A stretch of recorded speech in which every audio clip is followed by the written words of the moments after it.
Well, I'm here at the house and about to go outside and brave the wilds of the blizzard of 2015. This doesn't seem like much of a blizzard to me. Actually, we've only gotten maybe 4 or 5 inches of snow. It's snowing pretty heavily, but I mean, this isn't really uncommon. We're in central New Hampshire, and growing up, I would see a lot more snow than this, that's for sure, on an annual basis. This is really not an uncommon storm at all. The house sure does look pretty cool though, covered with snow. I like seeing this.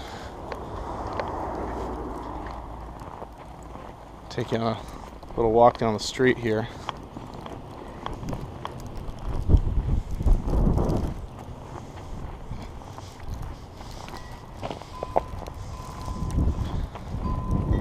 It's a new front door we just put in a few weeks ago.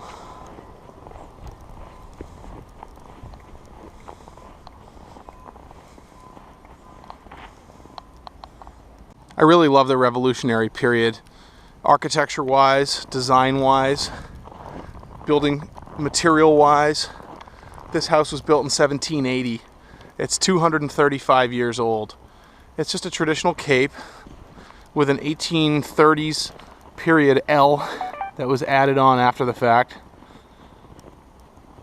And in spite of its many shortcomings, it really is a cool house. At one point, this house was on 1,000 acres of land, and they built a city around it. Unfortunately, you can see all around here we're in fairly close quarters.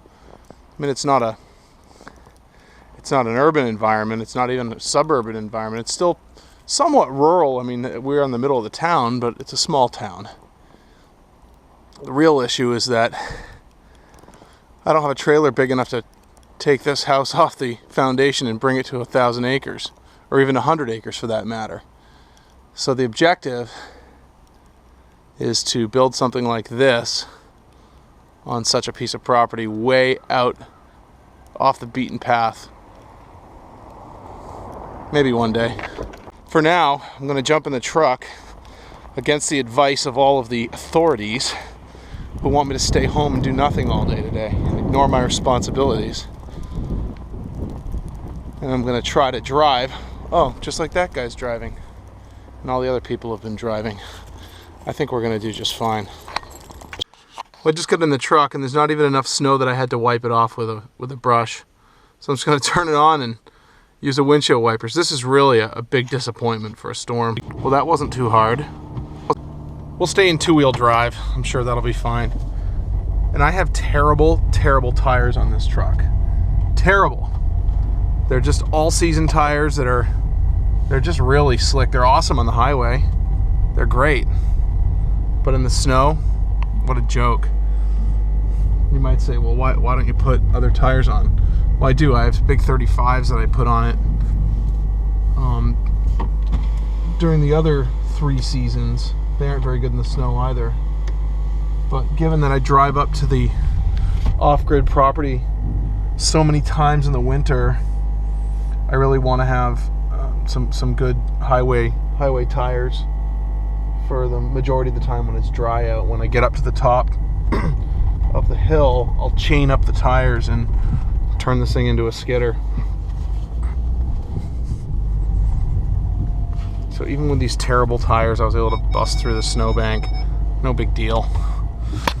And off we go. So I've never done this before, but I mounted my GoPro camera on my steering wheel. It's probably not the best idea, not the safest. I can't really take sharp turns with it, so I'm going to keep this really short.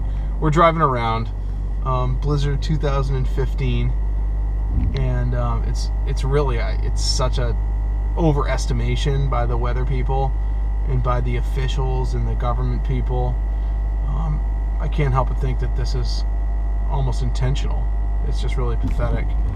I mean, I've always been of the mindset that I should take care of myself, you should take care of yourself.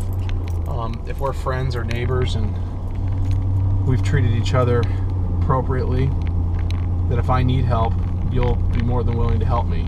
And the reciprocal is true as well. But this whole idea of governments stepping up to help and control the entire populace, large masses of people, it's just really unbelievable. In New Hampshire, we currently have a state of emergency going on, and I just looked at the law, read the statute. The state of emergency gives the governor the power to buy and sell and lease and trade and dispense and disperse products, goods, and services.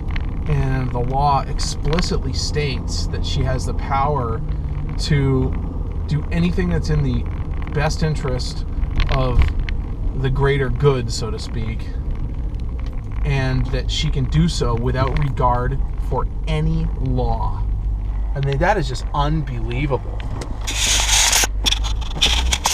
Oh, that was a crazy turn. Can we go back? Oh, there we go. That was wild. I'm sure that's going to be an interesting effect for you guys watching this. Yeah, so just the idea that one single person can both declare a state of emergency, which puts them literally above the law, and if they need to extend that state of emergency, they do so by executive edict, by fiat. And that puts people like me, and presumably like you, that don't want any help from the state. We don't want any help from the government. It puts us in a precarious position.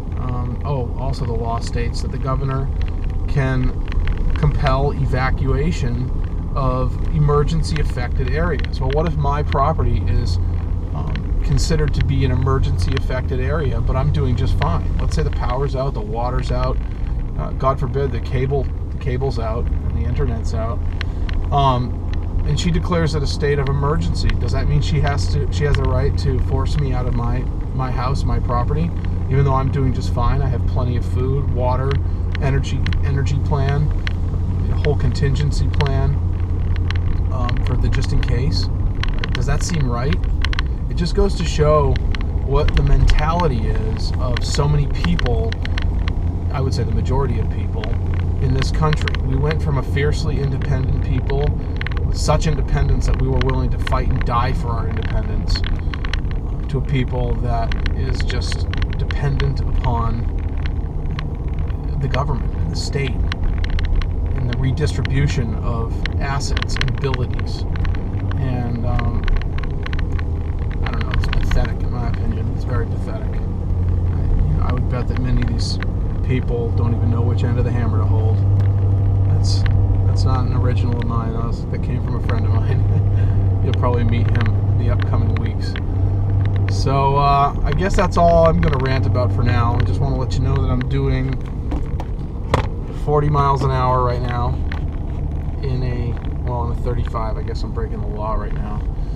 And I'm doing just fine in two-wheel drive with terrible tires in the blizzard of 2015. Perhaps the most overrated, exaggerated, hyperbolated weather event in recent years.